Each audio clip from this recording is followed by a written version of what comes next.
Uh, you know, in the Quran, there is a story of As-Safa and Al-Marwa.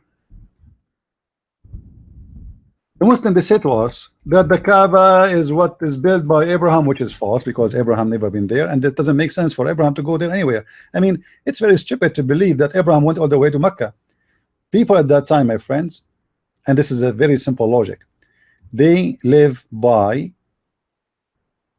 the animals. I mean, their money, their life is cattle. There's no Microsoft, there's no Apple, there's no companies. People, they have one business, either farming or animals.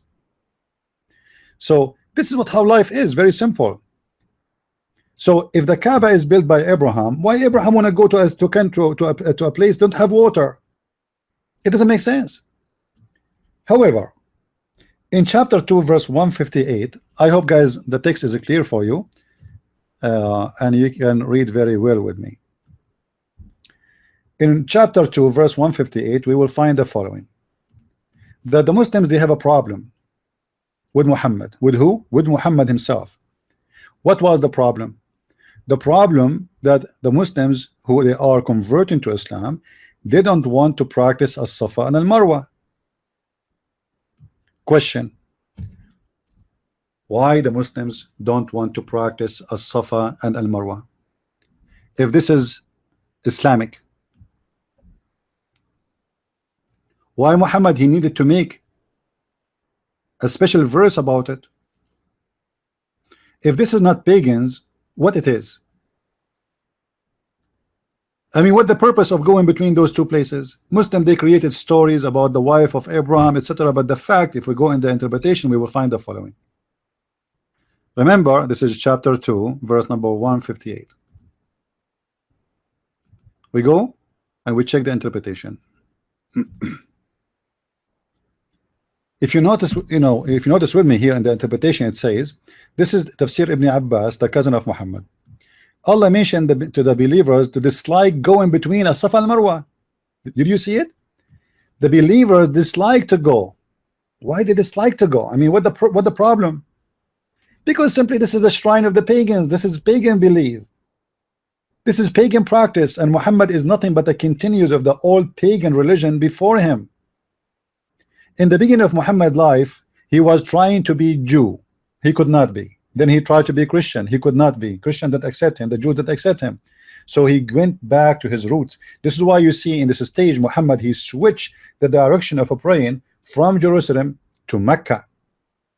He was praying most of the time for many years, praying toward the direction of Jerusalem. Why? Because he was trying to convince the Christians and the Jews that he is like them. But when he noticed that that's it, those Christians and those Jews, they cannot believe a liar like him, so he decided to go back and practice everything they used to be practiced. Because you see, during this time Muhammad, he is not doing Hajj. Hajj is not important no more. Kaaba is not important no more. Muhammad not praying to the Kaaba no more. Suddenly the Kaaba is important again. And additional to the Kaaba, he ordered the Muslims to follow the same practice which exists before the Muslims or before Muhammad, which is as-Safa and al-Marwa. If we go in different interpretation, we will find the following.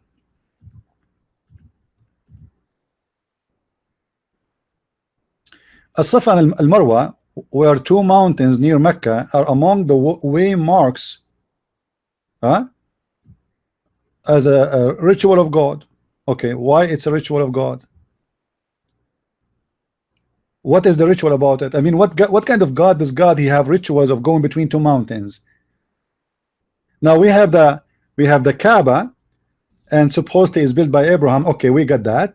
Now what those mountains are and why we have to go between them. However, you see here in the interpretation of Al-Jalalain, it says that the Muslims did like to go around them because of the following. Because of what? Of the following. Please read with me. Let me be sure first that you guys, you can see the whole text clear, not only part of it. Look with me. It says that the kuffar, the pagans, they used to go around those mountains and between them, and there was an idol in the top of each mountain with which they use to stroke. So why Muslims are going between them and practicing the same? Any Muslim can tell me? You are a pure pagan, and Allah, He make a verse supposedly saying to the Muslims, it is not a sin, it's not a sin to do as-Safa and al-Marwa. Look what the Quran says, and that will show you how stupid the one who made the Quran. Let me go back to the Quran. Hold on. Surely as-Safa and Marwa are among the signs appointed by Allah. Okay, how did Safa and Marwa appointed by Allah? I mean, why? What for? I mean, how many? What is the regulation of this religion? Is it? Are we saved if we believe in Allah? Are we saved if we go around the Kaaba?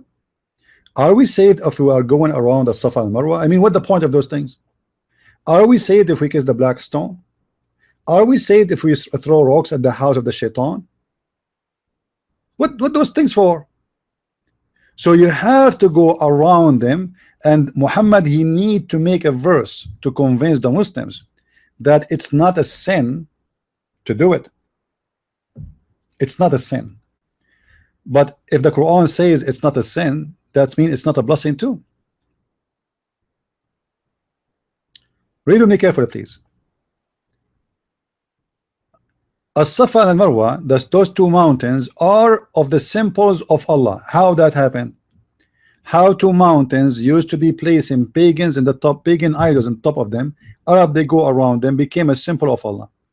So it is not a sin for him who perform Hajj or Umrah, and he do it visiting them. It's not a sin. I mean, I never heard of a God he said such a thing. If it is not a sin, it is what then? Is it a blessing?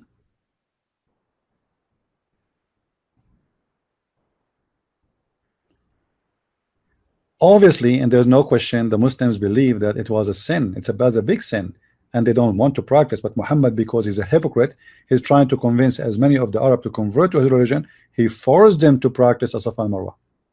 In different story, it says that as-Safa and Marwa is where there's a status of a man and a woman, and those two men, man and woman, they had sex inside the Kaaba, so Allah, he made them stones. So what those people Arab, they made or those idols and placed them in the top of those mountains, and they used to go between them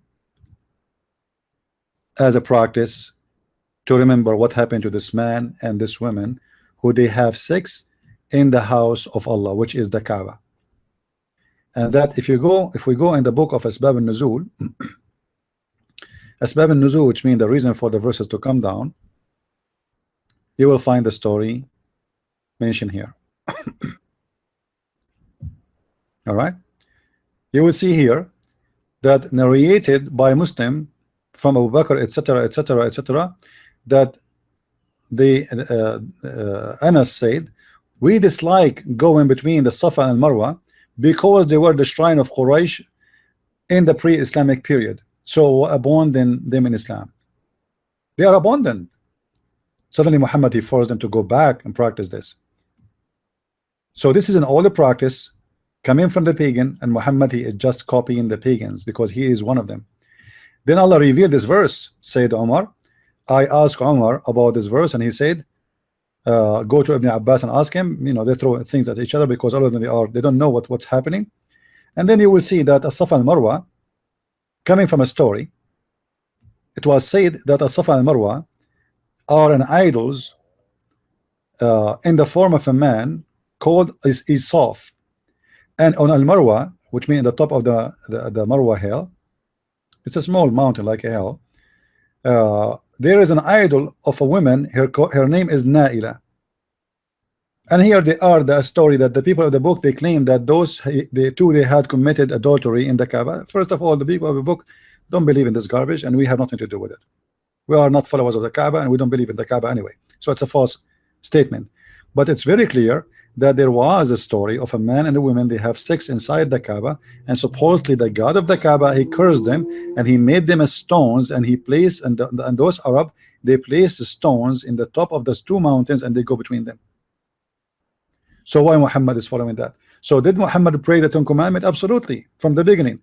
He is making images in the purpose of religion. He is practicing visiting places have been practiced by the pagan before him. Muhammad, he is a black stone. The Quran says that Allah, he ordered Sulaiman to make statues. Islam, there's no question, it's a very pagan religion. Everything in it. If we take the Kaaba out of Islam, what is left? Do the Muslims face the sky as an example in like a spiritual way and speaking to God? No, they face the Kaaba. They have to face the Kaaba. Can the Muslims kiss any stone? No, they have to kiss a specific stone. It is the black stone. And regarding the black stone, you will notice that Umar ibn Khattab, he got Muhammad busted. He got Muhammad busted. How? You will see Muhammad, he's saying that the black stone was white like milk, as we showed you, but became black as today it is, or more, because of the sin. That's mean the black stone is a living stone, and it like it's infected with the sin of mankind. It's a living being. This stone is not a normal stone. This is a living being stone, and this stone change based on the sin. So the more you sin and you kiss it, the black stone will take your sin and will store it for you until the judgment day, and ask Allah to forgive for you your sin. So it's a must for every Muslim to kiss the black stone, so he might be forgiven by Allah. Now look what Umar ibn Khattab, he said about this stone, getting Muhammad busted about his lies about this stone. Obviously Umar ibn Khattab, he don't believe in this stone, and he knew that this stone is a stupid stone and should not be kissed. So look what Umar, he said. Read with me please. Umar came near the black stone and kissed it. So who is talking now? Umar. What he did, he kissed the black stone and said, no doubt I know that you are a stone and can neither benefit or nor harm anyone. But this is different what Muhammad said about the black stone. If the black stone neither benefit neither harm, why Muhammad kissing it?